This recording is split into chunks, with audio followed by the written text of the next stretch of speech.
His Royal Highness the Crown Prince and Prime Minister Prince Salman bin Hamad Al Khalifa chaired the weekly cabinet meeting at Gdaybiya Palace. The cabinet commended Bahrain's address at the 79th session of the UNGA delivered by His Royal Highness on behalf of His Majesty King Hamad bin Isa Al Khalifa. The speech stressed the importance of peace as a bedrock on which collective prosperity is built and enduring hope for all, and highlighted a call for a holistic consensus-driven reform that encompasses pivotal multilateral organizations such as the United Nations to ensure that it reflects current geopolitical realities. The cabinet commended the outcomes of His Royal Highness's meeting with the UAE President, His Highness Sheikh Mohammed bin Zayed Al Nahyan, highlighting the strength Bahrain-UAE relations. The cabinet affirmed the importance of His Royal Highness's meetings with heads of state, prime ministers and delegate leaders, including the US President and UN Secretary General on the sidelines of the UNGA. The meetings took place during His Royal Highness's leadership of Bahrain's delegation on behalf of His Majesty the King. The cabinet reviewed developments in the region and called for the cessation of escalation to uphold the sovereignty of Lebanon and to avoid further regional conflicts for the benefit of all. The cabinet affirmed the strength of the kingdom's national identity and social cohesion, adding that the strength of the kingdom's social fabric remains an integral pillar that safeguards the kingdom from various challenges and circumstances. The cabinet expressed its confidence in Bahraini citizens in upholding the values of principles of unity and loyalty in line with their national responsibility in protecting the kingdom's safety, achievements and cohesion to further development aspirations that benefit all.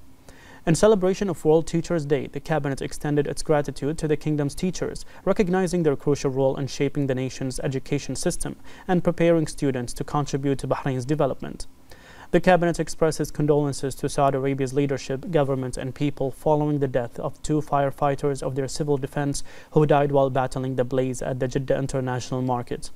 The cabinet also expresses condolences to the UAE following the death and injuries of several personnel of the UAE Armed Forces in an accident while performing their national duty in their country. The cabinet wished the injured a speedy recovery.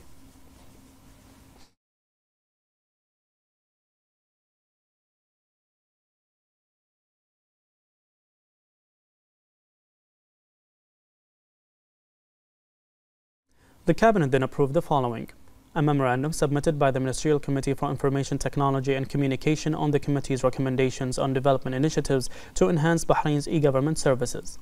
A memorandum submitted by the Ministerial Committee for Financial and Economic Affairs and Fiscal Balance on the latest developments in Bahrain's priority competitiveness reports and indicators.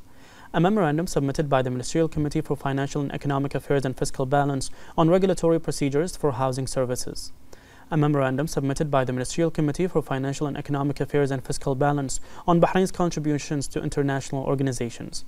A memorandum submitted by the Ministerial Committee for Legal and Legislative Affairs on a draft law ratifying the charter that establishes the Digital Cooperation Organization.